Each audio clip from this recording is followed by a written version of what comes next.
ஹல்லேலூயா. எத்தனை பேர் உற்சாகமா இருக்கிறீங்க? உங்கள் காரியம் அவர் ஒருவராலே வாய்க்கப் போகிறது.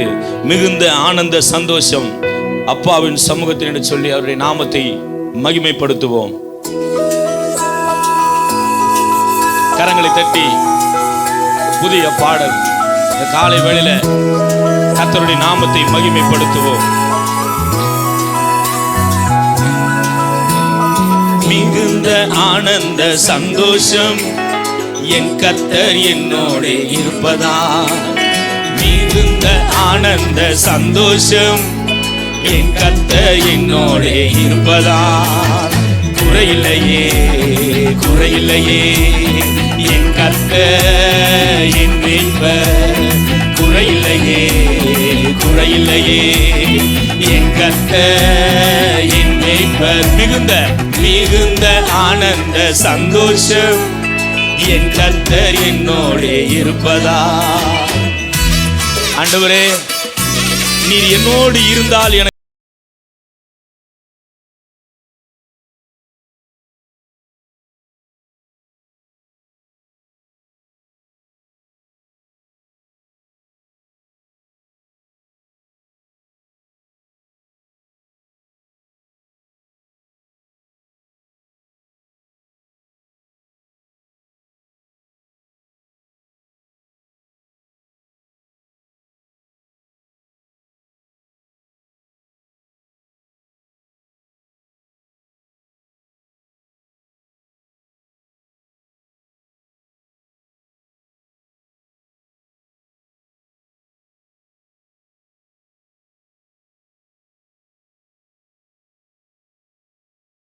ஆனந்த சந்தோஷம் என் கர்த்தர் என்னோடு இருப்பதா. ஆமென். என் கர்த்தர் என்னோடு இருப்பதினால்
ஹல்லேலூயா. கரங்களை தட்டி உற்சாகமாக ஹல்லேலூயா. இஸ்ரவேலை காக்கிற தேவன், அவர் தூங்குவதும் இல்லை உறங்குவதும் இல்லை. அவர் என்னோடு இருப்பதினால நான் மலைகளை தாண்டுவேன். ஹல்லேலூயா. நன்றி நன்றி நன்றி நன்றி ஆண்டவரே, உமக்கு நன்றி செலுத்துகிற ராஜா.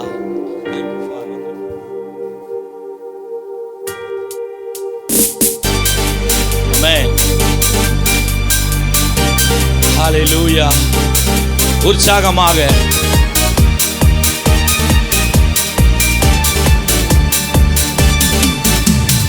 ஆவியான எங்கள் நல்ல தேவனே, அச்சாராக முன்னீரே வந்தீரே. ஆவியான எங்கள் நல்ல தேவனே, அச்சாரமாய் நீரே வந்தீரே.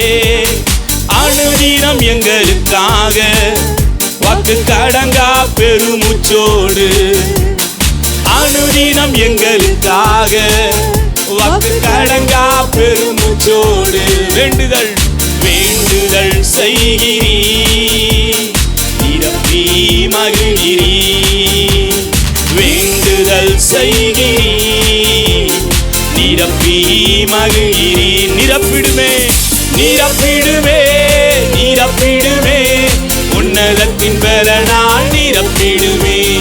மூட்டிடுமே அனல் மூட்டிடுமே. ஆவியின் அனலை மூட்டிடுமே. நிரப்பிடுமே நிரப்பிடுமே. உன்னதத்தின் பலனால் நிரப்பிடுமே. மூட்டிடுமே அனல் மூட்டிடுமே. ஆவியின் அனலை மூட்டிடுமே. ஆவியான எங்கள் நல்ல தேவனே, அச்சாரமாய் நீரே வந்தீரே. ஆவியான எங்கள் நல்ல தேவனே, அச்சாரமாய் நீரே வந்தீரே. அழியும் ஜனங்களை மீட்கவே தேவ ஆவியமக்குள் வாழுமே. கனியும் வரங்களும் பெருகவே நீரே எம்மை ஆளுமே. அப்பா, அழிந்து போகிற ஜனங்களை மீட்க எனக்கு அபிஷேகத்தை தருவீராக. வரங்கள் கனியில் நாளை என்னை பயன்படுத்துவீராக. நீரே எம்மை பரிசுத்த ஆவியே, பரிசுத்த ஆவியே தினமும் நடத்துமே. வரங்கள் கனிகளா எம்மை நிரப்புமே. பரிசுத்த ஆவியே தினமும் நிரப்புமே. வரங்கள் கனிகளா எம்மை நிரப்புமே. நிரப்பிடுமே, நிரப்பிடுமே, நிரப்பிடுமே. உன்னதத்தின் பலனால் நிரப்பிடுமே. மூட்டிடுமே, அனல் மூட்டிடுமே. ஆவியின் அனலை மூட்டிடுமே. நிரப்பிடுமே, நிரப்பிடுமே. உன்னதத்தின் பலனால் நிரப்பிடுமே. மூட்டிடுமே, அனல் மூட்டிடுமே. ஆவியின் அனலை மூட்டிடுமே. ஆவியான எங்கள் நல்ல தேவனே, அச்சாரமாய் நீரே வந்தீரே. ஆவியான எங்கள் நல்ல தேவனே, அச்சாரமாய் நீரே வந்தீரே. அனுதினம் எங்களுக்காக வாக்கு கடங்கா பெருமுச்சோடு, அனுதினம் எங்களுக்காக வாக்கு கடங்கா பெருமுச்சோடு வேண்டுதல் வேண்டுதல் செய்கிறீர். நிரப்பி மகிழ்கிறீர். வேண்டுதல் செய்கிறீர். நிரப்பி மகிழ்கிறீர். நிரப்பிடுமே, நிரப்பிடுமே, நிரப்பிடுமே. உன்னதத்தின் பலனால் நிரப்பிடுமே. மூட்டிடுமே, அனல் மூட்டிடுமே. ஆவியின் அனலை மூட்டிடுமே. நிரப்பிடுமே, நிரப்பிடுமே. உன்னதத்தின் பலனால் நிரப்பிடுமே. மூட்டிடுமே, அனல் மூட்டிடுமே. ஆவியின் அனலை மூட்டிடுமே. நிரப்பிடுமே, நிரப்பிடுமே. உன்னதத்தின் பலனால் நிரப்பிடுமே.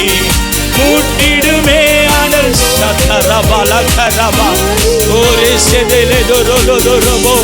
ஓ ஆவியான எங்கள் நல்ல தெய்வமே, ஓ அச்சாரமாக, ஓ அக்னியாக, ஓ ஷபல துரபெலேலேலோ பரோபோலோபோ. ஓ ரொத்தோரோபோலோ சோலோலோ கொரோபோரோபோலோ தொரோலோமோ.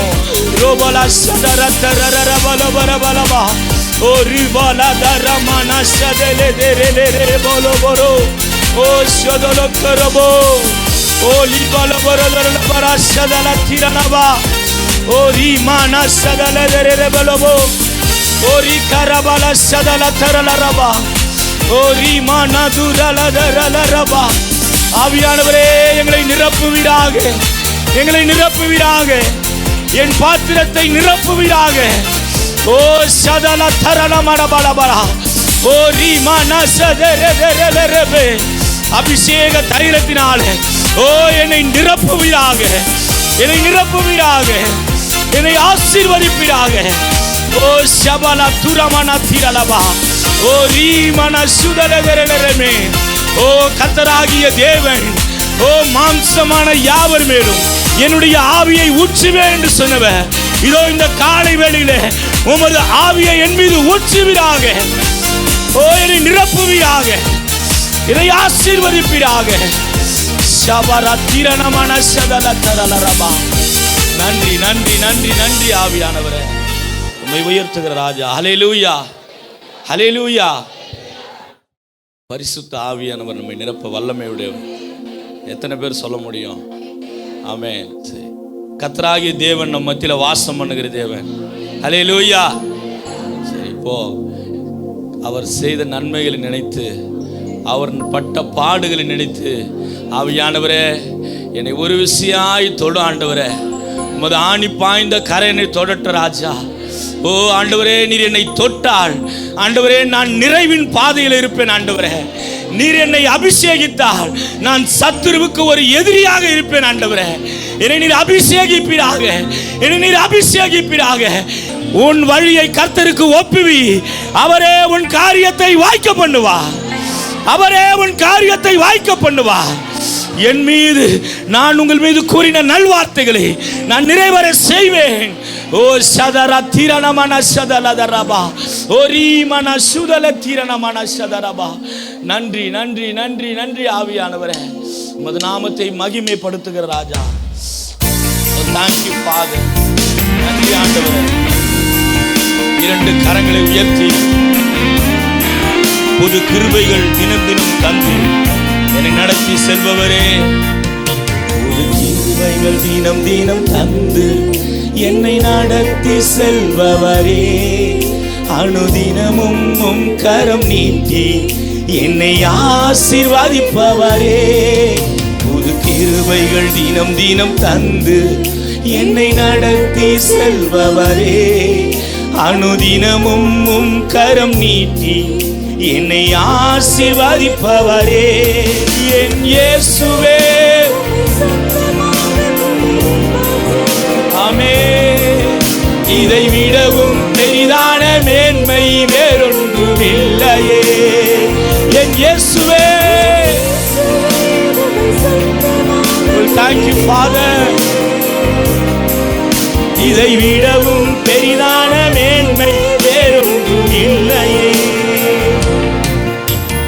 பாதங்கள் சரிக்கின வேளையில் பதறாது கரம் நீட்டி தாங்கினி, பாதங்கள் சரிக்கின வேளையில் பதறாது கரம் நீட்டி தாங்கினி, பாரமெல்லாம் நீக்கினி என்னை பாடி மகிழ வைத்தீ, பாரமெல்லாம் நீக்கினி என்னை பாடி மகிழ வைத்தீ.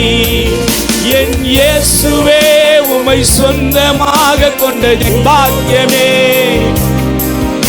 இதை விடவும் பெரிதான மேன்மை வேறொன்றும் இல்லையே. இரண்டு கரங்களை உயர்த்தி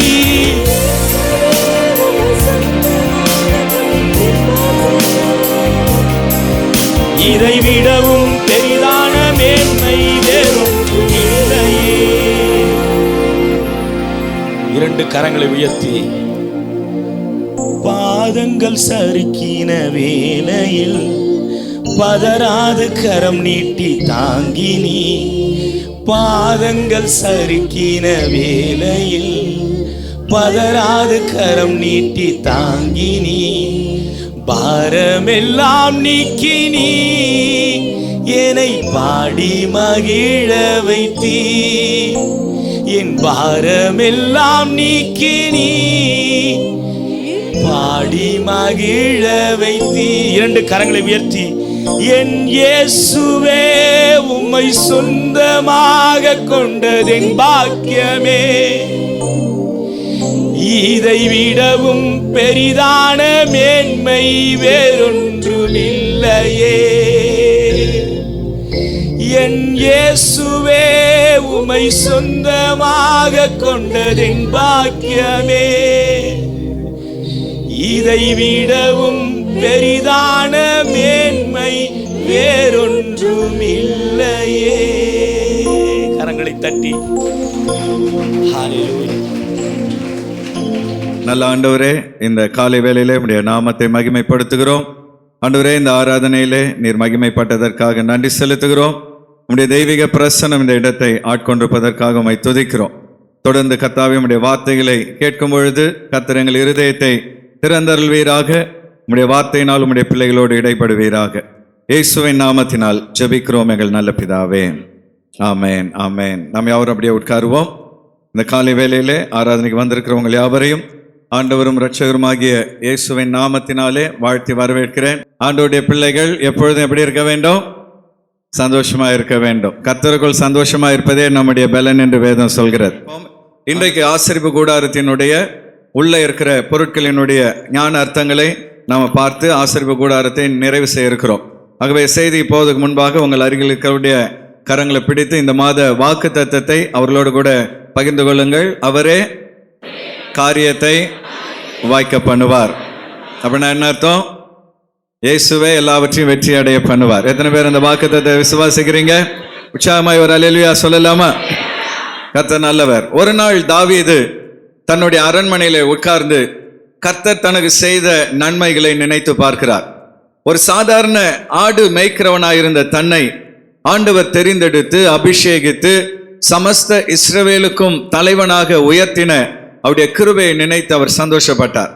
ஆகவே தனக்கு ஒரு அரண்மனையை கட்டும் பொழுது தேவனுக்கு அருமையான ஒரு ஆலயத்தை கட்ட வேண்டும் என்று அவர் விரும்பினார். ஆனால் ஆண்டவர் சொல்லிட்டாரு, தாவீதே, உன்னுடைய கை இரத்தக்கரை படிந்த கை, ஆகவே நீ எனக்கு ஆலயம் கட்டக்கூடாது, உன்னுடைய மகனை வைத்து நான் அதை கட்டுவேன் என்று சொல்லி ஆண்டவர் தாவீதுக்கு சொல்லிவிட்டார். ஆகவே தன்னுடைய அரண்மனை அருகிலே தேவனுக்காக ஒரு கூடாரத்தை தாவீது போட்டார். அப்பொழுது தேவனுடைய ஆசரிப்பு கூடாரத்திலே, தன் அரண்மனை அருகில் புதிதாய் போடப்பட்ட அந்த கூடாரத்திலே தேவனுடைய உடன்படிக்கை பெட்டியை கொண்டு வரும்படியாக தாவீது நினைத்து ஒரு புத்தம் புதிய ரதத்தை செய்து திரளான மக்களை அழைத்து கொண்டு அந்த பெட்டி இருந்த இடத்திலே போய் அந்த பெட்டியை புதிய ரதத்தில் ஏற்றினார். ஆனால் வேத பிரமாணத்தின்படி அது ரதத்தில் வரக்கூடாது, ஆசாரியர்கள் அதை சுமக்க வேண்டும். ஆனால் தாவீது அந்த பிரமாணத்தை அறியாமல் அந்த மாட்டு வண்டியிலே அதை ஏற்றி கொண்டு வருகிற நேரத்திலே மக்கள் ஆடல் பாடலோடு கர்த்தரை மகிழ்ந்து பாடிக்கொண்டு துதித்து கொண்டிருக்கிற வேளையிலே கூட்டத்தின் அந்த சத்தத்தினால் மாடு மிரண்டு பெட்டி கீழே விழுகிற ஒரு சூழ்நிலை வந்தது. அப்பொழுது பெட்டிக்கு அருகே வந்த ஊசா என்கிற ஒரு ஆசாரியன் பெட்டி கீழே விழாதபடி தன் கையினால் அதை தொட்ட பொழுது தேவன் கோபம் அடைந்து அந்த பெட்டியை தொட்ட ஊசாவை அடித்தார். இந்த இடத்திலே ஏன் ஆண்டவர், அந்த நல்லதுதானே அவர் செய்தார், ஏன் ஆண்டவர் அடித்தார் என்று சில கேள்விகள் நமக்குள்ளே வரலாம். ஒரு சில வேத வல்லுநர்கள் சொல்றாங்க, அவர் பெட்டி சாயும் பொழுது உள்ள என்ன இருக்குன்னு திறந்து பார்த்திருக்கலாம், அதன் நிமித்தம் தேவன் கோபம் உண்டு அடித்திருக்கலாம். ஏதோ தேவனுடைய பிரமாணத்தை மீறினதினால் ஊசா அடிக்கப்பட்டு மரணம் அடைந்த உடனே அந்த கொண்டாட்டம் எல்லாம் துக்கமாய் மாறி தாவீது மிகவும் பயம் அடைந்தான். கர்த்தர் இவ்வளவு கோபமாய் இருக்கிறாரே, இந்த பெட்டியை கொண்டு வந்து என் அரண்மனையின் அருகில் வைத்தால் என்ன நடக்குமோ என்று பயந்து அந்த பெட்டியை அருகில் இருந்த ஒரு வீட்டிலே கொண்டு போய் வைத்தான். கீத்தியன் ஆகிய ஏபேத் ஓதோம் என்கிற ஒரு மனிதனுடைய வீட்டிலே வைத்தான். எல்லாருக்கும் பயம், பெட்டி அந்த மனிதன் வீட்டில் இருக்கும் பொழுது என்ன நடக்க போகிறதோ, அந்த வீட்டில் இருக்கிறவர்களுக்கு என்ன ஆகுமோ என்று எல்லாரும் பயந்து கொண்டிருக்கிற நேரத்தில் ஆச்சரியமான ஒரு காரியம் நடந்தது. 3 மாதங்கள் அந்த பெட்டி இருந்த அந்த வீட்டை கர்த்தர் ஆசீர்வதித்தார். அல்லேலூயா. ஓபேத் ஏதேமின் வீட்டை ஆண்டவர் ஆசீர்வதித்ததை கண்ட தாவீது மனமகிழ்ந்து அதன் பின்பு முறைப்படி அந்த பெட்டியை தன்னுடைய அரண்மனை அருகில் இருந்த கூடாரத்துக்கு கொண்டு வந்து வைத்தார். இந்த காலை வேளையில் அன்பான தேவ பிள்ளைகளே, தேவனுடைய உடன்படிக்கை பெட்டி ஓபேத் ஏதோமின் வீட்டில் இருந்த பொழுது கர்த்தர் அவனையும் அவன் வீட்டாரையும் ஆசீர்வதித்தார் என்பதை நாம் அறிந்து கொள்ளும் பொழுது, அப்படி என்றால் அந்த பெட்டி நம்முடைய வாழ்க்கையில் வரும் பொழுது நம்மையும் நம்முடைய வீட்டாரையும் கர்த்தர் நிச்சயமாய் ஆசீர்வதிப்பார். அப்ப அந்த பெட்டி நமக்கு எதை உணர்த்துகிறது என்பதை தான் இன்றைக்கு நம்ம பார்க்க போகிறோம். ஆகவே நம்ம இந்த ஆசரிப்பு கூடாரத்திலே 5-6 பொருட்களை பார்த்து கொண்டு வருகிறோம். ஆசரிப்பு கூடாரத்தின் 3 பகுதிகள் என்னென்ன சொல்லுங்க பார்க்கலாம். பிரகாரம், நீங்கள் அமர்ந்திருக்கிற பரிசுத்த ஸ்தலம், நான் நின்று கொண்டிருக்கிற மகா பரிசுத்த ஸ்தலம். பிரகாரத்துல 2 பொருட்கள் என்னென்ன இருந்தது? நுழைந்தவுடன் பலிபீடம் இருந்தது, பலிபீடத்தை தாண்டி வந்தவுடனே வெண்கல தொட்டி இருந்தது. அதே போல பரிசுத்த ஸ்தலத்தில் வந்தவுடன் இடதுபுறத்திலே அங்கே மெனோரா இருந்தது, மெனோரா என்று அழைக்கப்படுகிற குத்து விளக்கு. வலது பக்கத்தில் சமூக 10 மேசை இருந்தது, நேர் எதிராக தூப கலசம் இருந்தது. போன வாரம் நான் தூப கலசத்தை குறித்து பேச நேரம் இல்லாதனால இந்த வாரம் நான் அதை குறித்து சொல்வேன். அதன் பின்பு அந்த திரையை விலக்கி உள்ளே மகா பரிசுத்த ஸ்தலத்தில் வந்தால் அங்கே ஒரே ஒரு பொருள் தான் இருக்கும், உடன்படிக்கை பெட்டி. ஹல்லேலூயா. இன்னைக்கு நம்ம அதுல தான் அதிகமாக கவனம் செலுத்த போகிறோம். ஆகவே இந்த காலை வேளையிலே மகா பரிசுத்த ஸ்தலமும் அதன் பனிமுட்டுகளும் என்கிற தலைப்பில் கர்த்தருடைய வார்த்தையை நாம் பார்க்க இருக்கிறோம். The most Holi place and it's furnishings. மகா பரிசுத்த ஸ்தலமும் அதன் பனிமுட்டுகளும் என்கிற தலைப்பிலே கர்த்தருடைய வார்த்தையை நாம் பார்க்க இருக்கிறோம். எபிரேயர் 9வது அதிகாரம், புதிய ஏற்பாட்டில் 304வது பக்கம். The book of Hebrews chapter 9 verses 3 to 4. பழைய ஏற்பாட்டில் இருக்கிற இந்த பொருட்கள் புதிய ஏற்பாட்டில் எதற்கு அடையாளமாக இருக்கிறது என்று எபிரேயர்லே விளக்கப்பட்டிருக்கிறதை நாம் பார்க்க முடியும். நம்ம ஒரு 2 வசனத்தை மாத்திரம் வாசிக்க போகிறோம். 2ஆம் திரைக்குள்ளே மகா பரிசுத்த ஸ்தலம் எனப்பட்ட கூடாரம் இருந்தது. அதிலே பொன்னால் செய்த தூபகலசமும் முழுவதும் பொற்றகடு பொதிந்திருக்கப்பட்ட உடன்படிக்கை பெட்டியும் இருந்தன. அந்த பெட்டியிலே மன்னா வைக்கப்பட்ட பொற்பாத்திரமும் ஆரோனுடைய தளிர்த்த கோலும் உடன்படிக்கையின் கற்பலகைகளும் இருந்தன. கரங்களை வைத்து ஒரு அல்லேலூயா சொல்லலாமா? இந்த உடன்படிக்கை பெட்டியில் என்ன பொருட்கள் இருந்தது என்று எபிரேய புஸ்தகத்திலே சொல்லப்பட்டிருக்கிறதை நம்ம பார்க்கிறோம். இந்த காலை வேளையிலே 3 பொருட்கள் உடன்படிக்கை பெட்டிக்குள் காணப்பட்டது. பின்வருகிற இந்த 3 பொருட்களை குறித்த ஞான அர்த்தத்தை நாம் அறிந்து கொள்ளும் பொழுது, எப்படி ஓபேத் ஏதோம் ஆசீர்வாதத்தை பெற்றாரோ அதை போல நாமும் தேவனுடைய ஆசீர்வாதத்தை பெற்றுக்கொள்ள முடியும். இப்ப இந்த உடன்படிக்கை பெட்டிக்கு போறதுக்கு முன்னாடி பொன் தூப பீடத்தை குறித்து பார்க்க போகிறோம். கோல்டன் ஆல்டர் ஆஃப் இன்சென்ஸ், பொன் தூப பீடம். இந்த தூப பீடம் பார்த்தீங்கன்னா இப்படிதான் இருக்கும். ஒரு நீளமான ஒரு பெட்டி. அந்த பெட்டி 1 முழ நீளம் 1 முழ அகலம் 2 முழ உயரம் உடையதாய் காணப்பட்டது. யாத்திராகமம் 30வது அதிகாரம் 1-2 வசனங்களிலே இந்த தூப பீடத்தை குறித்து நாம் பார்க்க முடியும். வாசிக்க தெரிந்த எல்லாரும் அந்த ஸ்கிரீன்ல வர வசனத்தை வாசிங்க பார்க்கலாம். தூபம் காட்டுகிறதற்கு ஒரு தூப பீடத்தையும் சீத்திம் மரத்தினால் உண்டாக்குவாயாக. அது 1 முழ நீளமும் 1 முழ அகலமுமான சதுரமும் 2 முழ உயரமுமாய் இருக்க வேண்டும். அதன் கொம்புகள் அதனோட ஏகமுகமாய் இருக்க வேண்டும். ஆமென். கரங்களை வைத்து ஒரு அல்லேலூயா சொல்லலாமா? சோ இந்த பெட்டி ஒன்றை உருவாக்க சொல்லி சீத்தி மரத்தினால் உருவாக்கி அதை சுற்றிலும் பொன்னினால் தகடு வைத்து அந்த பெட்டி உருவாக்கப்பட வேண்டும் என்று அங்கே வேதம் சொல்கிறதை பார்க்கிறோம். ஸோ நான் ஏற்கனவே சொல்லியிருக்கிறேன், சீத்தி மரம் என்பது மனுஷீகத்துக்கு அடையாளம், பொன் என்பது தெய்வீகத்துக்கு அடையாளம். இயேசு கிறிஸ்து எப்படி மனிதனாகவும் தெய்வமாகவும் இந்த பூமியில் இருந்தாரோ அதே போல் ஆசரிப்பு கூடாரமும் அதில் இருக்கிற ஒவ்வொரு பொருட்களும் இயேசு கிறிஸ்துவை சுட்டி காண்பிக்கிறதாய் காணப்படுகிறது. அப்போ இந்த தூப பீடம் 1 முழ அகலம் 1 முழ நீளம் 2 முழ உயரமுடைய இந்த தூப பீடம் புதிய ஏற்பாட்டில் வாழ்கிற நமக்கு எதற்கு அடையாளமாக இருக்கிறது? தூப பீடம் பரிசுத்தவான்களின் ஜெபத்துக்கு அடையாளமாய் காணப்படுகிறது. வெளிப்படுத்தின விசேஷம் 5வது அதிகாரம் 8வது வசனத்திலே நாம் இதை பார்க்க முடியும். எல்லோரும் சேர்ந்து அந்த வசனத்தை வாசியுங்கள். அந்த புஸ்தகத்தை அவர் வாங்கின போது அந்த 4 ஜீவன்களும் 24 மூப்பர்களும் தங்கள் தங்கள் சுரமண்டலங்களையும் பரிசுத்தவான்களுடைய ஜெபங்களாகிய தூப வர்க்கத்தால் நிறைந்த கலசங்களையும் பிடித்துக் கொண்டு ஆட்டுக்குட்டியானவருக்கு முன்பாக வணக்கமாய் விழுந்து. இந்த இடத்திலே தூப பீடம் என்பது பரிசுத்தவான்களின் ஜெபத்துக்கு அடையாளமாய் காணப்படுகிறது என்று வேதத்திலே நம்ம பார்க்கிறோம். அப்படி என்றால் அன்பான தேவ பிள்ளைகளே, ஆசரிப்பு கூடாரத்திலே இந்த தூப பீடத்தை எடுத்து அதிலே நெருப்பை போட்டு அதிலே அந்த தூப வர்க்கத்தை இட்டு புகையை அந்த ஆசாரியன் வெளிப்படுத்தும் பொழுது அந்த இடம் முழுவதும் நறுமணத்தினால் நிறைந்திருக்கும். உங்களுக்கு நல்லா தெரியும், ஆடு மாடுகள் போன்ற இடங்கள் வெட்டப்படுகிற இடத்துல ஒரு கவிச்சி வாசனை வரும் இல்லையா? அப்போ இந்த ஆசரிப்பு கூடாரத்துக்கு வெளியிலே ஆடு மாடுகள் வெட்டப்படுவதனால் அந்த கவிச்சி வாசனை ஆசரிப்பு கூடாரத்துக்குள் வராமல் இருப்பதற்காக இந்த தூப பீடத்திலிருந்து தூபம் போடப்பட்டது.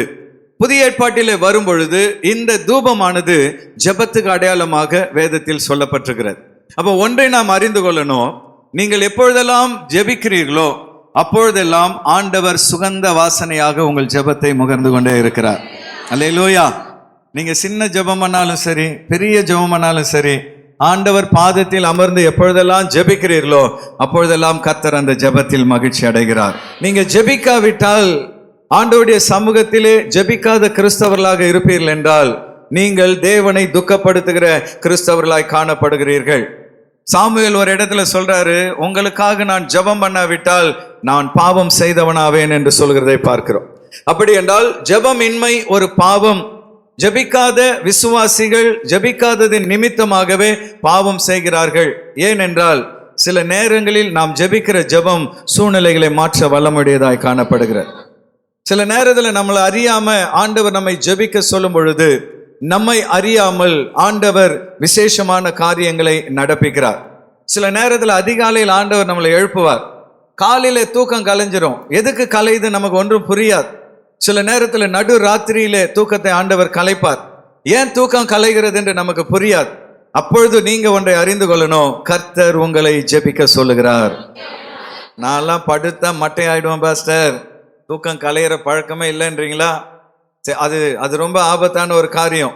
தூங்கினாலும் நம்முடைய உள் உணர்வு ஆண்டவரோடு கூட எப்பொழுதும் இடைப்பட்டு கொண்டே இருக்க வேண்டும். அல்லேலூயா. செத்த பிணம் மாதிரி தூங்கக்கூடாது. அது நல்ல ஒரு பழக்கம் கிடையாது. நல்ல ஒரு தூக்கம் நமக்கு அவசியம்.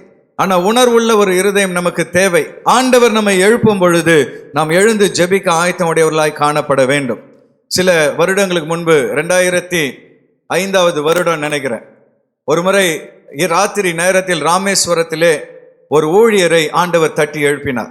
ராத்திரி ஒரு 12 மணி தட்டி எழுப்பி, மகனே, இந்த தேசத்துக்கு ஒரு ஆபத்து வருகிறது, நீ ஜெபம் பண்ணு என்று சொன்ன உடனே அவருக்கு ஒன்றும் புரியல. ராத்திரி ஆண்டவர் நம்மளை எழுப்பி ஜெபம் பண்ண சொல்கிறாரு என்று சொல்லி அந்த நேரத்தில் தன்னுடைய நண்பர்கள் சிலருக்கு போனை போட்டு, ஏதோ ஒரு ஆபத்து வருதுன்னு கர்த்தர் சொல்லுகிறார், என்னன்னு எனக்கு தெரியல, தயவு செய்து என்னோடு கூட இணைந்து ஜெபம் பண்ணுங்கள் என்று சொல்லி இரவு 12 1 மணி வரை, கர்த்தாவே எங்கள் தேசத்துக்கு எந்த ஆபத்து வந்தாலும் தேசத்தை பாதுகாப்பீராக, விசேஷமாய் இந்த ராமேஸ்வரத்தை ஆண்டவர் பாதுகாப்பீராக என்று அவர் கண்ணீரோடு ஜெபிக்க துவங்கினார். அல்லேலூயா. மறுநாள் காலையிலே பயங்கரமான சுனாமி தேசத்திலே வந்த பொழுது எல்லா பட்டணங்களிலும் தண்ணீர் மேலே ஏறி அங்க இருக்கிற கரை ஓரத்திலிருந்த அநேகர் அந்த இடத்திலே மடிந்தார்கள். ஆனா ஒரு ஆச்சரியமான ஒரு விஷயம் நடந்தது. எல்லா இடத்துலையும் தண்ணி மேலே ஏறி வந்தது, ராமேஸ்வரத்துல மாத்திரம் தண்ணி உள்ளே வாங்கியது. அங்க மாத்திரம் தண்ணி உள்ள வாங்கியது. நீங்க வேணா அந்த காரியத்தை பேப்பர்ல வாசித்து பாருங்க. எல்லா இடங்களையும் தண்ணீர் மேலே ஏறி வந்தது, ஆனா அந்த இடத்தில் மாத்திரம் தண்ணீர் உள்ளே இறங்கினது, பின்வாங்கினது. ஏன் என்று இதுவரை எந்த ஆராய்ச்சியாளருக்கும் தெரியாது. ஆனா கர்த்தருடைய பிள்ளைகளுக்கு தெரியும். ஊழியர்கள் இணைந்து ஜெபித்த ஜெபத்தினால் அந்த அற்புதத்தை கர்த்தர் செய்தார். ஆண்டவர் இன்றைக்கும் இயற்கைக்கு மேற்பட்ட அற்புதங்களை செய்கிறார். அல்லேலூயா.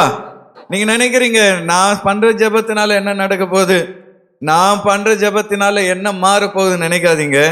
நீ முழங்கால் படியிட்டு கண்ணீரோடு ஜெபிக்கிற ஜெபம் பரலோகத்தை அசைக்கும் வல்லமையுடையதாய் காணப்படுகிறது. நம்முடைய ஜெப சபையிலே ஜெபிக்கிற அநேகரை கர்த்தர் எழுப்பி கொண்டு இருக்கிறார். 21 நாள் ஜெபம் வைத்த பொழுது அதிகாலையிலே மக்கள் ஆர்வமாய் வந்து ஜெபிக்கிறதை பார்த்த பொழுது, பகலிலே வந்து ஜெபிக்கிறதை பார்த்த பொழுது நிச்சயமாய் ஆண்டோடைய இருதயம் மகிழ்ந்திருக்கும்.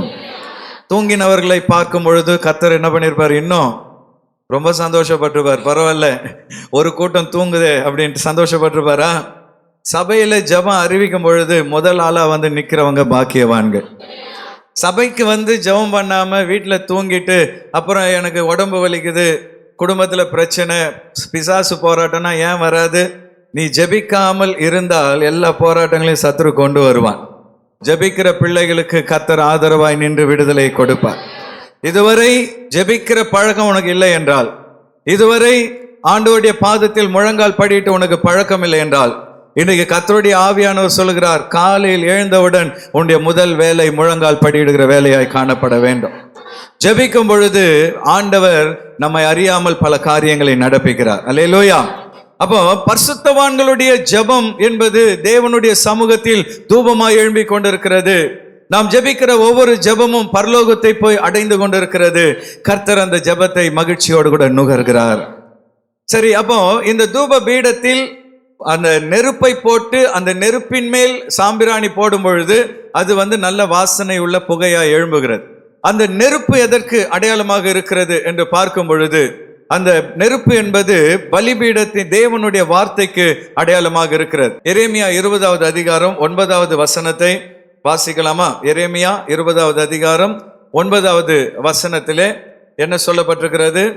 ஆதலால் நான் அவரை பிரஸ்தாவம் பண்ணாமலும் இனி கர்த்தருடைய நாமத்திலே பேசாமலும் இருப்பேன் என்றேன். எரேமியா சொல்றாரு, நான் ஆண்டவருடைய நாமத்தினால் பேசும் பொழுது மக்கள் எல்லாரும் என்னை எதிர்க்கிறார்கள், ஆகவே இனிமே நான் ஆண்டவருடைய வார்த்தையை பேச மாட்டேன் என்று அவர் ஒரு முடிவு எடுக்கிறார். ஆனால் என்ன நடக்கிறது?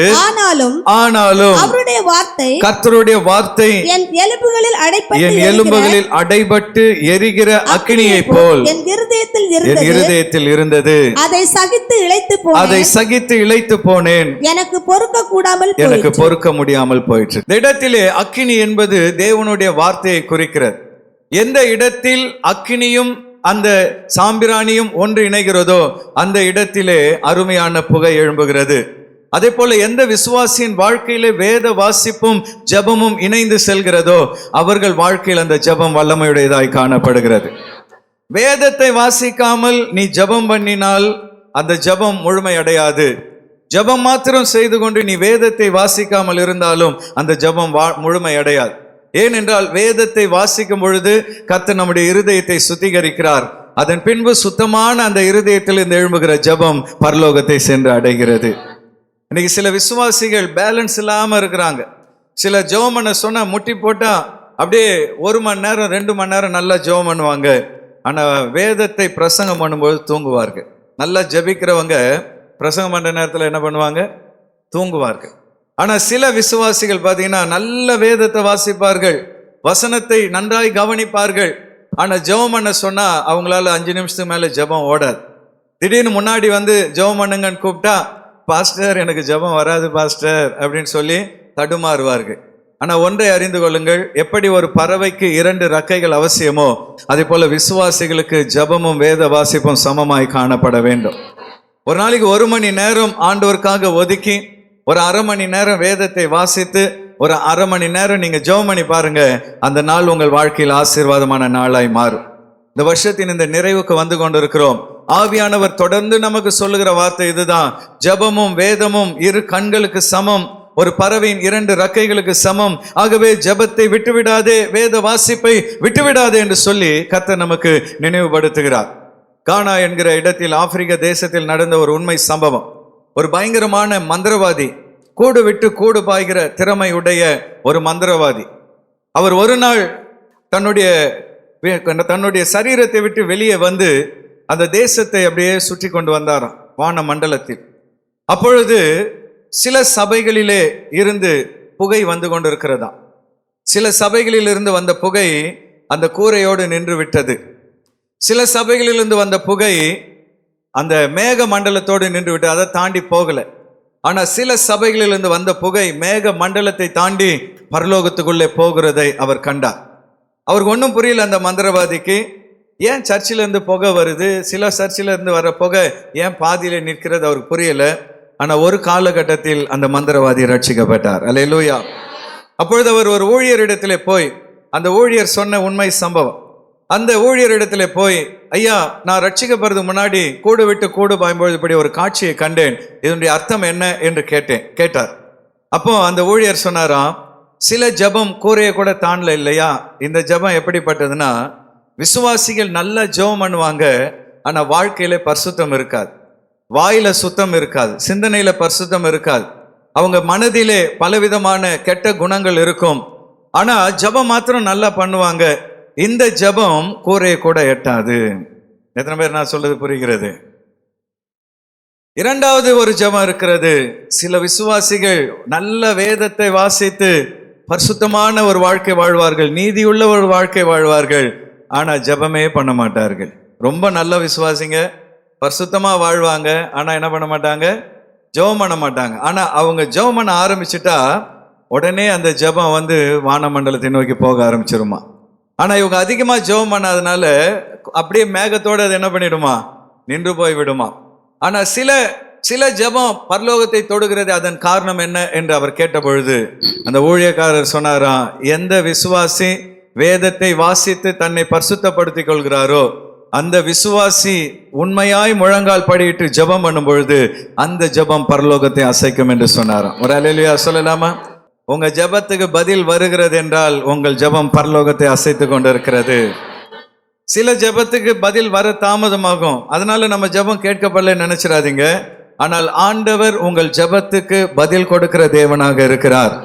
அப்ப நாம் வேதத்தை வாசித்து நம்மை பரிசுத்தப்படுத்தி கொண்டு உள்ளத்தின் ஆழத்திலிருந்து ஆவியிலே ஜெபிக்கும் பொழுது அந்த ஜெபம் பரலோகத்தை அசைக்கிறதாய் காணப்படுகிறது. சரி, இப்போ நம்ம பரிசுத்த ஸ்தலத்தை முடிச்சிட்டோம். இப்போ கடைசி பகுதிக்கு வரோம், மகா பரிசுத்த ஸ்தலத்துக்கு வருகிறோம். இந்த மகா பரிசுத்த ஸ்தலத்தில் ஒரே ஒரு பொருள் தான் காணப்பட்டது. எபிரேயர்ல வாசிக்கும் பொழுது தூப பீடமும் அங்கே இருந்ததாக எழுதப்பட்டிருக்கிறது. எதனால் என்றால் வருடத்துக்கு ஒரு முறை அந்த தூப பீடம் உள்ளே கொண்டு செல்லப்பட்டு தூபம் காட்டப்படும். ஆனால் மற்ற நாட்களில் அது வெளியே தான் இருக்கும். அப்போ இந்த மகா பரிசுத்த ஸ்தலத்தில் ஒரே ஒரு பொருள் தான் இருக்கும். அந்த பொருளின் பெயர் உடன்படிக்கை பெட்டி. தி ஆர்க் ஆஃப் த கவனன்ட், உடன்படிக்கை பெட்டி. அந்த பெட்டியினுடைய படத்தை கவனிங்க. அழகான ஒரு பெட்டி இருக்கிறது. அதுல 2 தண்டு இருக்கிறது.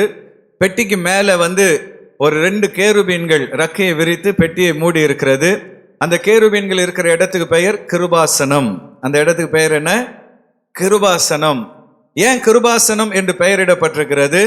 அந்த இடத்தில் இருந்துதான் தேவன் மக்களோடு கூட பேச துவங்குவார். ஆமென். அப்போ இந்த உடன்படிக்கை பெட்டி, அந்த கிருபாசனத்திலிருந்து கர்த்தருடைய சத்தம் வெளிப்படும். என்ன செய்ய வேண்டும், என்ன செய்யக்கூடாது என்று தேவனுடைய சித்தம் வெளிப்படும். இதை குறித்து புதிய ஏற்பாட்டில் எபிரேயர் 9வது அதிகாரத்திலே நாம் பார்க்க முடியும். எபிரேயர் 9வது அதிகாரம் 3-4 வசனங்கள். ஏற்கனவே நம்ம வாசித்த வசனம், மறுபடியும் எல்லாரும் சேர்ந்து வாசிங்க பார்க்கலாம். இரண்டாம் திரைக்குள்ளே மகா பரிசுத்த ஸ்தலம் எனப்பட்ட கூடாரம் இருந்தது. அதிலே பொன்னால் செய்த தூப கலசம், அந்த மகா பரிசுத்த ஸ்தலத்தில் பொன்னால் செய்த தூப கலசமும் முழுவதும் பொற்றகடு பொதிக்கப்பட்டிருந்த, முழுவதும் பொற்றகடு பொதிந்திருக்கப்பட்ட உடன்படிக்கை பெட்டியும் இருந்தன. அந்த பெட்டியிலே, நல்லா கவனிங்க, அந்த உடன்படிக்கை பெட்டியிலே மன்னா வைக்கப்பட்ட பொற்பாத்திரமும் ஆரோனுடைய தளிர்த்த கோலும் உடன்படிக்கையின் கற்பலகைகளும் இருந்தன. இந்த உடன்படிக்கை பெட்டி ஓபேத் ஏதோமின் வீட்டில் இருந்த பொழுது 3 மாசத்துல அவனையும் அவன் வீட்டாரையும் ஆண்டவர் ஆசீர்வதிச்சிட்டாராம். என்னென்ன ஆசீர்வாதம் வந்ததுன்னு பைபிள்ல சொல்லல. நான் என்ன நினைக்கிறேன், ஒருவேளை அவங்க வீட்டுல யாருக்கெல்லாம் குழந்தை இல்லாமல் இருந்ததோ அவங்களுக்கு குழந்தை பாக்கியம் கிடைத்திருக்கலாம். யாரெல்லாம் வியாதியோடு இருந்தாங்களோ அவங்களுக்கு வியாதி சுகம் அடைந்திருக்கலாம். பண கஷ்டங்கள் மாறி இருக்கலாம். பூமிக்கு அடுத்த ஆசீர்வாதங்களை தேவன் அந்த குடும்பத்துக்கு கொடுத்ததை தாவீது கேள்விப்பட்ட பொழுது அவர் மிகவும் மகிழ்ச்சி அடைந்தார். அப்படி என்றால் உடன்படிக்கை பெட்டி எங்கே இருக்கிறதோ அங்கே தேவனுடைய ஆசீர்வாதம் காணப்படும். இருக்கிற யாருக்கு உங்களையும் உங்கள் வீட்டையும் கர்த்தர் ஆசீர்வதிக்கணும்னு ஆசைப்படுகிறீர்கள்? அப்போ உங்க வீட்டுக்கு என்ன வர வேண்டும்? உடன்படிக்கை பெட்டி வரணும். ஆனா நம்ம அதை செய்ய முடியுமா? எப்படியும் 10 கோடி ரூபாய் ஆகும் செய்யணும்னா. பிராக்டிகலா முடியுமா? முடியாது. அப்போ இந்த உடன்படிக்கை பெட்டி நம் வாழ்க்கையில் வரணும்னா அதுல இருக்கிற 3 பொருளின் அர்த்தத்தை நீங்க தெரிஞ்சுக்கிட்டீங்கன்னா அது உங்கள் வாழ்க்கையில உடன்படிக்கை பெட்டி வந்ததுக்கு சமமாய் மாறிவிடும். ஆமென். சரி, முதல் பொருள் என்ன அப்படின்னு பாத்தீங்கன்னா, முதலாவது உடன்படிக்கையின் கற்பலகைகள். முதலாவது என்னது? உடன்படிக்கையின் கற்பலகைகள். யாத்ராமம் 25:16 ஆண்டவர் மோசேயை பார்த்து இதை சொல்கிறார். வாசிங்க பார்க்கலாம். நான் உனக்கு கொடுக்கும் சாட்சி பிரமாணத்தை, அதாவது 2 கற்பலகைகளை அந்த பெட்டியிலே வைப்பாயாக, உடன்படிக்கை பெட்டியில் வைப்பாயாக. அப்போ ஆண்டவர் மோசேக்கு எழுதி கொடுத்த 10 கட்டளைகள் அடங்கிய கற்பலகைகள் பத்திரமாக அந்த உடன்படிக்கை பெட்டியில் வைக்கப்பட்டது.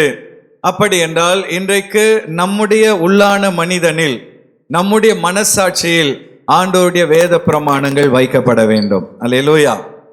நம்ம ஒரு பலகை கல்லுல போயிட்டு பலகையில வசனத்தை எழுதி மனசுக்குள்ள வைக்க முடியுமா? உள்ள போகும்போது போகாது. அப்போ இந்த கற்பலகை என்பது புதிய ஏற்பாட்டில் வாழ்கிற நமக்கு எதற்கு அடையாளமாக இருக்கிறது? எரேமியா 31:33 இதை குறித்து நாம் பார்க்க முடியும்.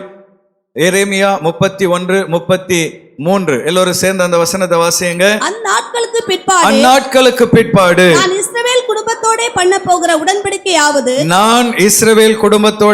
போகிற உடன்படிக்கை என்னவென்றால், நான் மோசேக்கு கற்பலகையில் எழுதி கொடுத்த அந்த நியாயப்பிரமாணத்தை, அந்த 10 கட்டளைகளை அவர்கள் உள்ளத்திலே வைத்து, என் பிள்ளைகள் உள்ளத்தில் வைத்து, அதை அவர்கள் இருதயத்திலே எழுதி, அந்த கற்பனைகளை அவர்கள் இருதயத்தில் எழுதி, நான் அவர்கள் தேவனாய் இருப்பேன், அவர்கள் என் ஜனமாய் இருப்பார்கள் என்று கர்த்தர் சொல்கிறார். கரங்களை உயர்த்தி ஒரு அல்லேலூயா சொல்லலாமா? நல்ல எல்லாரும் ஒரு அல்லேலூயா சொல்லலாமா? அப்ப தேவனுடைய ஆசீர்வாதம் உன் வாழ்க்கையிலும் உங்கள் குடும்பத்திலும் வர வேண்டும் என்றால் தேவனுடைய உடன்படிக்கையின் அடையாளமாகிய அந்த 10 கற்பனைகள் கல்லில் அல்ல, நம் இருதயத்தில் எழுதப்பட வேண்டும். எத்தனை பேர் நான் சொல்றது புரிகிறது? இன்னொரு வகையில சொல்ல போனா 10 கட்டளைக்கு நீங்க கீழ்ப்படிஞ்சிட்டீங்கன்னா போதும், உங்களை உங்கள் குடும்பத்தையும் கர்த்தர் ஆசீர்வதித்து விடுவார். ஆனா நிறைய நேரம் என்ன பண்றதில்ல? கீழ்ப்படியறதில்ல. சில நேரத்தில் விக்கிரக ஆராதனைக்கு விலகி இருக்கிறீர்கள், ஆனா பொய் சொல்லாமல் இருக்கிறீர்களா? களவு செய்யாமல் இருக்கிறீர்களா? பிறனுடைய பொருட்கள் மேல் இச்சை அடையாமல் இருக்கிறீர்களா? விபச்சாரம் செய்யாமல் இருக்கிறீர்களா? அன்பான தேவ பிள்ளைகளே, தேவனுக்கு பிரியமில்லாத இப்படிப்பட்ட காரியங்களை விட்டு விலகி இருக்கிறீர்களா? ஓய்வு நாளை பரிசுத்தமாய் ஆசரிக்கிறீர்களா? உனக்கு ஆண்டவர் கொடுத்த பெற்றோரை கனம் பண்ணுகிறாயா? இதெல்லாம் செய்யாம நான் ஜெபம் பண்றேன், சர்ச்சுக்கு வரேன், தசமபாகம் கொடுக்குறேன், எனக்கு ஒரு ஆசீர்வாதமும் இல்லைன்னு சொல்லி ஏன் புலம்புகிறாய்? 10 கட்டளைகளை மறுபடியும் போய் வீட்டுக்கு போய் வாசித்து அதுல எதுல நான் இன்னும் கீழ்ப்படியலைன்னு சொல்லி உங்களை ஆராய்ந்து பார்த்து கீழ்ப்படியாத காரியங்களுக்கு கீழ்ப்படிந்து பாருங்கள். கர்த்தர் நிச்சயமாய் உங்களை உங்கள் வீட்டாரையும் ஆசீர்வதிக்கவே ஆசீர்வதிப்பார். அல்லேலூயா. இரண்டாவதாக அந்த உடன்படிக்கை பெட்டியில் இருந்த இன்னொரு பொருள் என்னன்னு பார்த்தீங்கன்னா, மன்னா வைக்கப்பட்ட பொற்பாத்திரம். இதை குறித்து யாத்திராமம் 16:33 ஆண்டவர் சொல்கிறதை பார்க்கிறோம். வாசிங்க பார்க்கலாம். மேலும் மோசே ஆரோனை நோக்கி, நீ ஒரு கலசத்தை எடுத்து ஒரு பாத்திரத்தை எடுத்து அதிலே 1 ஓமர் அளவு மன்னாவை போட்டு, அதுல 1 ஓமர்ன்றது எவ்வளவுன்னு தெரியல, ஒரு படின்னு வச்சுக்கிடுங்களேன், ஒரு ஓமர் அளவு மன்னாவை போட்டு அதை உங்கள் சந்ததியாருக்காக பாதுகாக்கும்படி கர்த்தருடைய சந்நிதியிலே வை என்றார். கர்த்தருடைய சந்நிதியில் கொண்டு போய் வை என்றார். பின் நாட்களில் இந்த மன்னா அடங்கிய பொற்பாத்திரம் உடன்படிக்கை பெட்டிக்குள் வைக்கப்பட்டது. அப்படி என்றால் உன்னையும் உன் வீட்டையும் ஆண்டவர் ஆசீர்வதிக்க வேண்டும் என்றால் உங்கள் வீட்டில் மன்னாவின் பொற்பாத்திரம் காணப்பட வேண்டும். இந்த மன்னா எங்க கிடைக்கும்? 4000 வருஷத்துக்கு முன்னாடி இஸ்ரவேல் மக்களுக்கு ஆண்டவர் வனாந்திரத்திலே மன்னாவை கொடுத்தார். ஆனா இப்போ எங்க கிடைக்கும் இந்த மன்னா? நான் எங்க போய் தேடுவது என்று நீங்க கேட்கலாம். அன்பான தேவ பிள்ளைகளே, வானத்தில் இருந்து எப்படி அப்பமாகிய மன்னாவை கர்த்தர் இறங்க பண்ணினாரோ அதே போல் உனக்காக எனக்காக வானத்து அப்பம் ஒன்று இறங்கி வந்திருக்கிறது. அது என்ன? வாசிங்க பார்க்கலாம். யோவான் 6வது அதிகாரம் 51வது வசனத்தை வாசியுங்கள்.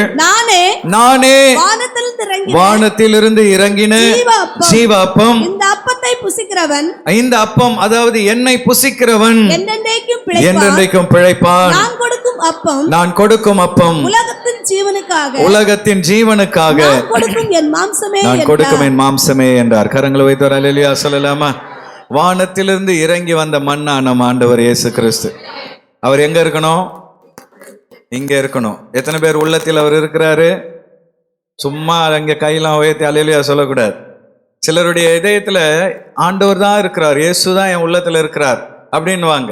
ஆனா ஸ்டெதஸ்கோப் வச்சு கேட்டீங்கன்னா காசு பணம், காசு பணம். உன் இதயத்துல யாரு இருக்கிறது? காசும் பணமும் நிரம்பி இருக்கிறது. இயேசுக்கு அங்க இடம் இல்லை. இன்னும் சிலருடைய இதயத்துல பாத்தீங்கன்னா என்னுடைய உறவுகள், என் அண்ணன், என் தம்பி, என் மாமா, என் மச்சான், அவங்க இவங்க, இதுதான் இதயம் ஃபுல்லா நிரம்பி இருக்கும். ஆண்டவர் இதயத்தில் இருக்க மாட்டார். உன் சிந்தனை எல்லாம் எப்பொழுதும் உலகத்தின் உறவுகளை குறித்து தான். உறவுகளை குறித்து அக்கறைப்பட வேண்டாம் என்று நான் சொல்லல. ஆனா அந்த உறவுகளை விட மேலான உறவு ஆண்டவர் இயேசு என்பதை அறிந்து கொள்ள வேண்டும். அல்லேலூயா. வீடு வரை தான் மனைவி, அதுக்கப்புறம் வீதி வரை உறவு, காடு வரைக்கும் யார் வருவான்? கொல்லி போறதுக்கு பையன் வருவான். நமக்கு அதுவும் கிடையாது. ஆனா கடைசி வரைக்கும் கூட வரப்போறது யார்? கண்ணதாசனுக்கு தெரியல கடைசி வரை யாருன்னு சொல்லிட்டார். ஆனா அவர் ரட்சிக்கப்பட்ட பின்பு சொல்லிட்டாரு, கடைசி வரை கூட வரப்போவது இயேசு ஒருவரே. இயேசு காவியன் ஒரு புக் அவர் எழுதினார், கேள்விப்பட்டிருக்கீங்களா? கண்ணதாசனே யாருன்னு தெரியாது, அவர் எழுதின புக் எங்க தெரியும்? அவர் எழுதின கடைசி புஸ்தகம் இயேசு காவியம். அதை படிக்கும் அவர் குடிச்சுக்கிட்டே இருப்பார் அந்த மனிதன். ஆனால் அந்த இயேசு காவியத்தை எழுத உட்கார்ந்த பொழுது வேதத்தை ஊழியர்கள் வாசித்து காண்பித்த பொழுது நடுங்கினாராம். குடியை தொடவே இல்லையாம். சுமார் 15 நாட்கள் இரவும் பகலும் கண் விழித்து அந்த வேதத்தை அந்த பாடலை எழுதி முடித்தார். அல்லேலூயா. வாய்ப்பு இருந்தா இயேசு காவியத்தை வாசித்து பாருங்க. அதன் பின்பு அவர் வேறு சினிமா பாடலை எழுதவில்லை. அதோடு அவர் வாழ்க்கை முடிந்தது. நான் நினைக்கிறேன் அவர் ரட்சிக்கப்பட்டு பரலோகம் போயிருப்பார் என்று விசுவாசிக்கிறேன். அதுக்கெல்லாம் கெஸ்ஸிங் தான். அங்க போனாதான் தெரியும் யார் யாரெல்லாம் அங்க இருக்கிறாங்க, யார் யார் அங்க இல்லைன்னு சொல்லி. அது ஒரு பக்கம் இருக்கட்டும். ஏன் இதை சொல்ல வரேன்னா, எப்பொழுதும் மாமா, மச்சான், அண்ணன், அக்கா, பெரியம்மா, பெரியப்பா இதையே நினைச்சிட்டு இருக்கிறியே. உன் வாழ்க்கையில இயேசுவை நினைக்கிறாயா? உன் சிந்தனையில ஆண்டவர் இருக்கிறாரா? எப்பவும் காசு பணம் என்று உலக காரியங்களிலே உழண்டு கொண்டு இருக்கிறாயா? உலகத்துக்கு அடுத்த காரியங்களை நினைத்து அழுது கொண்டிருக்கிறாயா? நாளைக்கு என்ன செய்வேன், நான் நாளைக்கு என்ன உடுத்துவேன், எதை சாப்பிடுவேன் என்று பூமிக்கு அடுத்த காரியங்களை குறித்து கலங்கி கொண்டிருக்கிறாயா? ஆண்டவர் சொல்றாரு, இப்படி இருக்கிறவர்கள் அஞ்ஞானிகள் என்று சொல்லுகிறார். ஆண்டவரை அறியாத அஞ்ஞானிகள் தான் சிந்தனையில் எப்பொழுதும் உலகத்தை குறித்து சிந்தித்துக் கொண்டிருப்பார்கள். ரட்சிக்கப்பட்டு இயேசு என் இருதயத்தில் இருக்கிறார் என்று சொல்பவர்கள் நினைவெல்லாம் ஆண்டவர் இயேசுவை குறித்தே காணப்படும். என் ஆண்டவருக்காக நான் என்ன செய்யணும், என் கர்த்தருக்காக நான் என்ன செய்யணும், என் ஆண்டவரே என் வாழ்க்கையில என்னை குறித்து என்ன சித்தத்தை வைத்திருக்கிறார் என்று அவர்கள் இருதயம் எப்பொழுதும் கர்த்தருக்கு அடுத்த காரியங்களை சிந்திக்க துவங்கும். இன்றைக்கு உன் இருதயத்தில் இருப்பது என்ன? 24 மணி நேரம் உன் சிந்தனையில் ஓடுவது என்ன? வாலிப மகனே, வாலிப மகளே, எப்பொழுதும் உலகத்தின் அசுத்தங்களே நினைத்து கொண்டிருக்கிறாயா? எப்பொழுதும் ஒரு சிலருக்கு 24 மணி நேரமும் சாப்பாடு தான். காலையில என்ன சமைப்பது, மத்தியானம் என்ன சமைப்பது, ராத்திரி என்ன சமைப்பது, நாளைக்கு என்ன சாப்பிடுவது, 24 மணி நேரமும் சாப்பாட்டை குறித்து நினைத்து கொண்டிருக்கிற மக்கள் உண்டு. 24 மணி நேரமும் உலகத்தின் அசுத்தங்களை நினைத்து கொண்டிருக்கிறவர்கள் உண்டு. ஆனா இன்றைக்கு கர்த்தர் சொல்லுகிறார், உன்னையும் உன் வீட்டையும் நான் ஆசீர்வதிக்க வேண்டும் என்றால் வானத்திலிருந்து இறங்கின அப்பமாகிய நான் உன் இருதயத்தின் மையத்தில் காணப்பட வேண்டும், உன் சிந்தனையில் காணப்பட வேண்டும். அல்லேலூயா. எப்பொழுதும் ஆண்டவருடைய நினைவாக அவரை உன் வாழ்க்கையின் மையமாக நீ வைப்பாய் என்றால் உன்னை உன் குடும்பத்தையும் கர்த்தர் நிச்சயமாய் ஆசீர்வதித்து உயர்த்துவார். கடைசியாக அன்பான தேவ பிள்ளைகளே, உடன்படிக்கை பெட்டியில் வைக்கப்பட்ட 3வது பொருள் ஆரோனின் துளிர்த்த கோல். காய்ந்து போயிருந்த ஒரு கோல் உயிரோடு கூட வந்தது. என்னாகமம் 17:10 இதை குறித்து நாம் பார்க்கிறோம். எல்லோரும் வாசிங்க பார்க்கலாம். அப்பொழுது கர்த்தர் மோசேயை நோக்கி, ஆரோனின் கோல் அந்த கலகக்காரருக்கு விரோதமான அடையாளமாகும் பொருட்டு அதை திரும்பவும் சாட்சி பெட்டிக்கு முன்னே கொண்டு போய் வை. அந்த கோலை திரும்பவும் சாட்சி பெட்டிக்கு முன்னே கொண்டு போய் வை.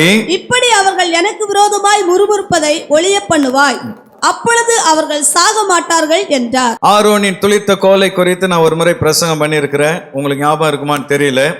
ஒரு முறை மோசேக்கு விரோதமாய் ஒரு கூட்டம் எழும்புகிறது. மோசே, நீ உங்க அண்ணனை பிரதான ஆசாரியனா அப்பாயிண்ட் பண்ணிட்ட, எங்களுக்கெல்லாம் தகுதி கிடையாதா, நாங்கள்லாம் அந்த ஊழியத்தை செய்ய முடியாதா என்று சொல்லி மோசேக்கு விரோதமாய் ஒரு கூட்டம் எழும்பினது. அப்போ மோசே ஆண்டோடைய சமூகத்திலே போய், கர்த்தாவே, நீர் சொல்லிதானே ஆரோனை நான் அப்பாயிண்ட் பண்ணேன், ஆனா இந்த மக்கள் என் மேல கோபப்படுகிறார்கள் என்று சொல்லி தேவ சமூகத்திலே போய் கண்ணீர் விட்டு அழத் துவங்கினார். இன்னைக்கு சபைக்குள்ள பாத்தீங்கன்னா, பாஸ்டர் ஏன் அவங்கள பொறுப்புல வைக்கிறாரு, இவங்கள ஏன் பொறுப்புல வைக்கிறாரு, என்ன ஏன் வைக்கல என்று ஒரு சிலருக்குள்ள மனக்குறைகள் இருக்கலாம். ஒன்றை நீங்க புரிந்து கொள்ளுங்க, மற்ற சபைகளைப் போல நம்முடைய சபை கிடையாது. நம்முடைய சபையில் எதை செய்தாலும் முதலாவது வேத வசனத்தின்படி தான் நான் செய்கிறேன், 2வது ஆவியானுடைய நடத்தலின்படி நான் செய்கிறேன். ஒரு ஆளு ஸ்டேஜில் ஏற்றுறோம் அப்படின்னா உடனே அவங்கள ஏற்றிறது இல்லை.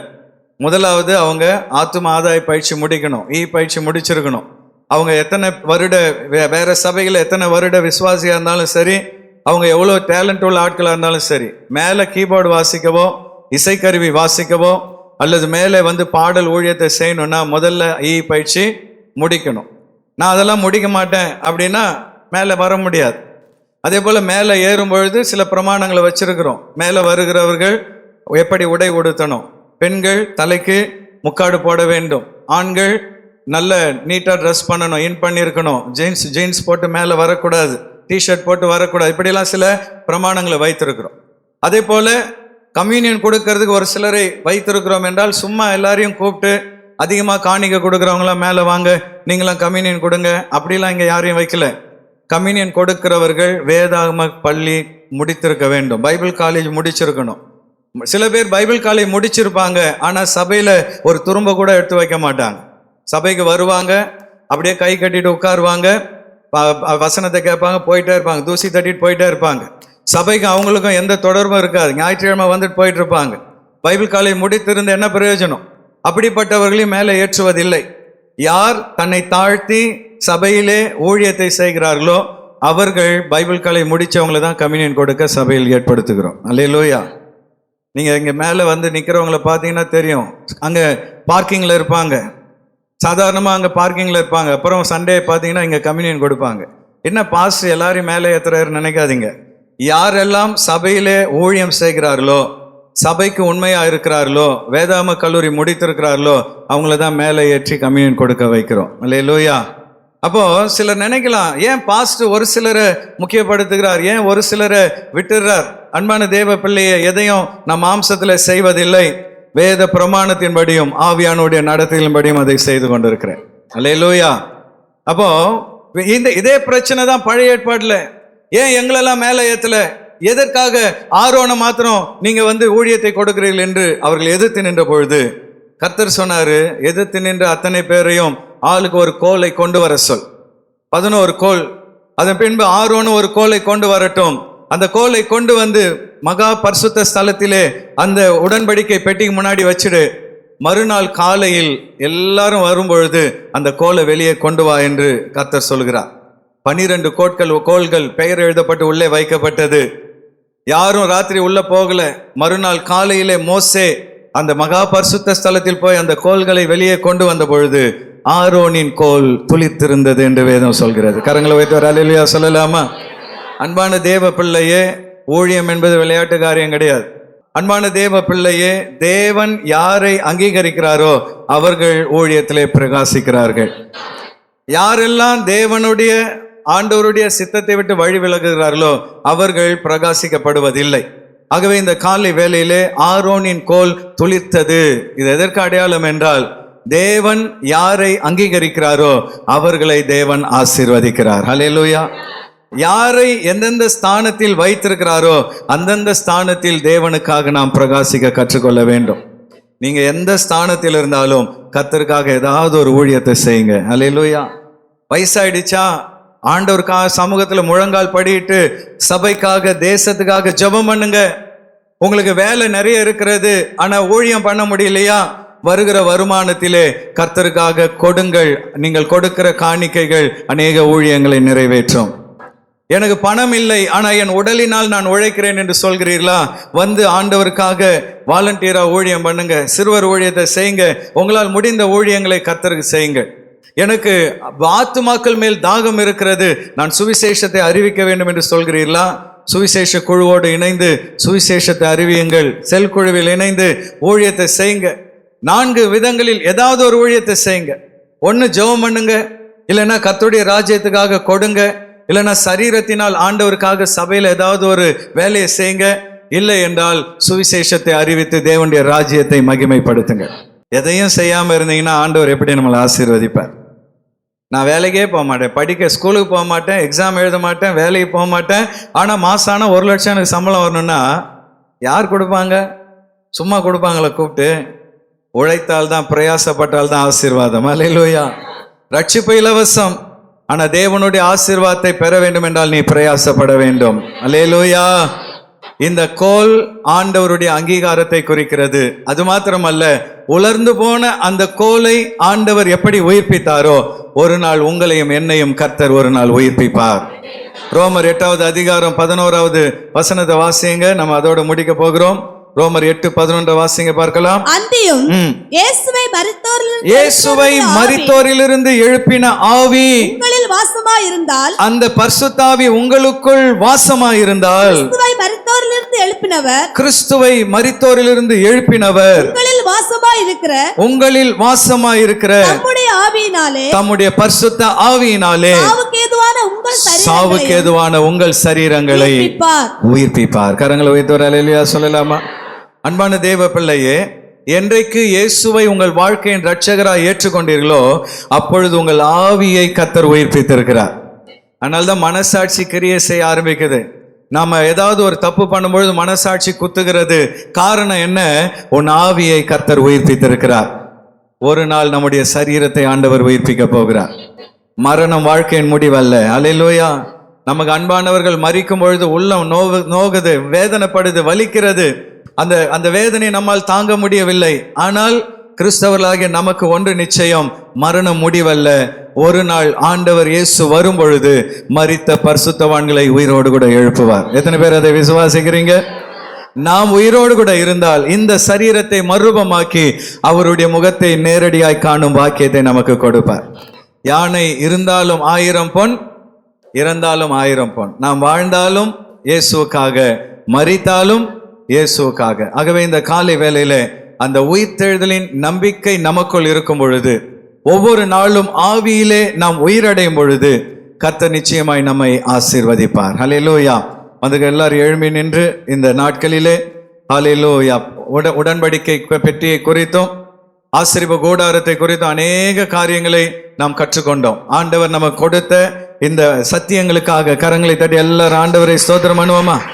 நல்ல சந்தோஷமா ஆண்டவரை துதிங்க. உலகத்தில் விலையேற பெற்றது பொன்னும் வெள்ளியும் அல்ல, கர்த்தருடைய வார்த்தைகள், கர்த்தருடைய சத்தியம் விலையேற பெற்றது. நல்ல கைகளை தட்டி ஆண்டவரே, இந்த நாளிலே இந்த சத்தியங்களை நாங்கள் அறிந்து கொள்ள கர்த்தர் எங்களுக்கு கொடுத்த கிருபைக்காக நன்றி.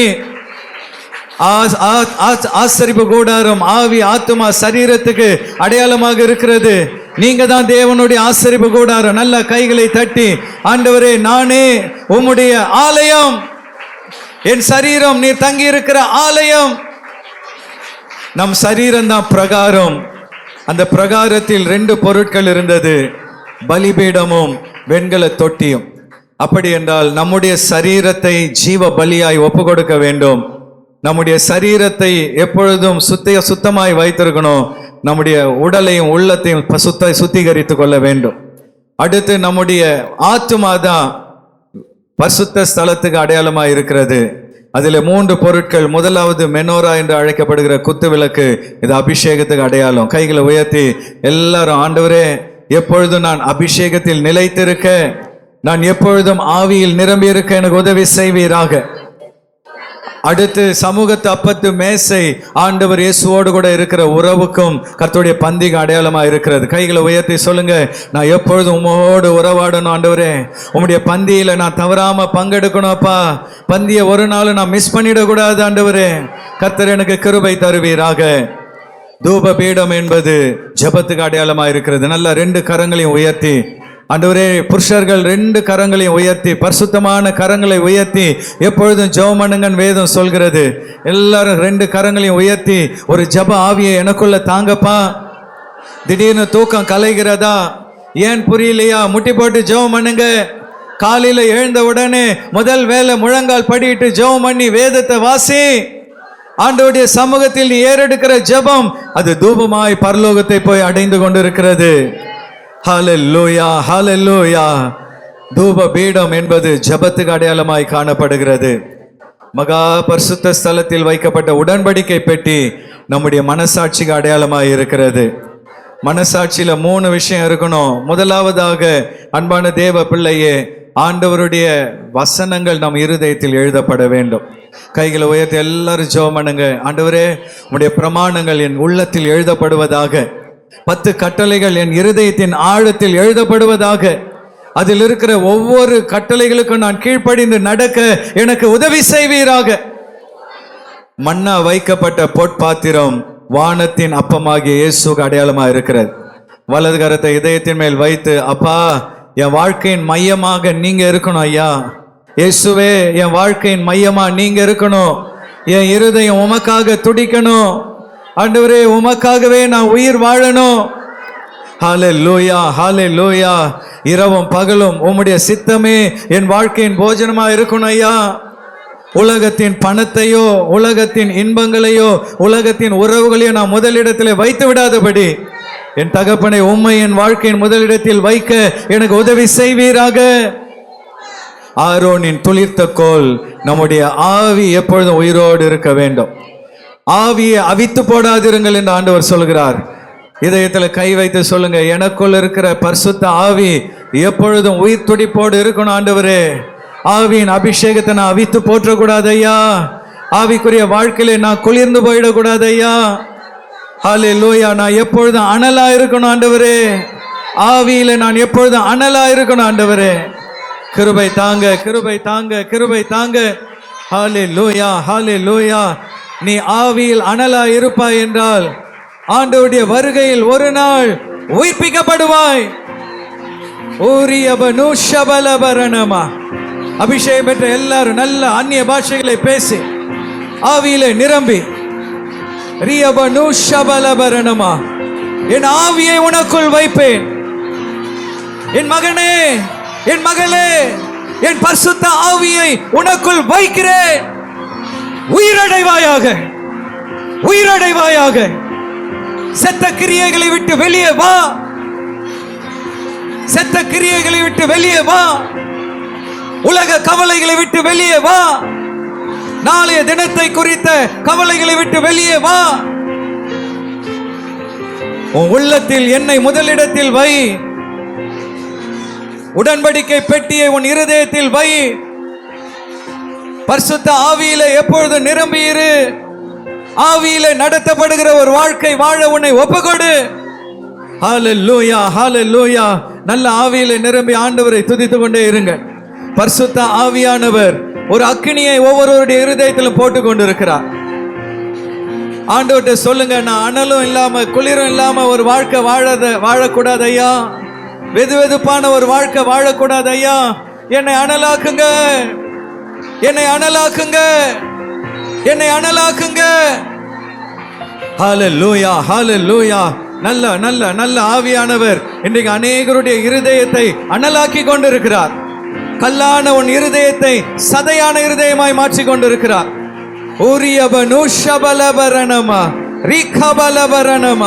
ஹல்லேலூயா, ஹல்லேலூயா. உன் இருதயத்திலே ஆவியானவர் கிரியை நடப்பித்துக் கொண்டிருக்கிறார். வாழ்வது ஒரு வாழ்க்கை, அதை கர்த்தருக்காக வாழ வேண்டும் என்கிற வைராக்கியத்தை கர்த்தர் இன்றைக்கு அநேகருக்குள் வைத்து வைக்கிறார்.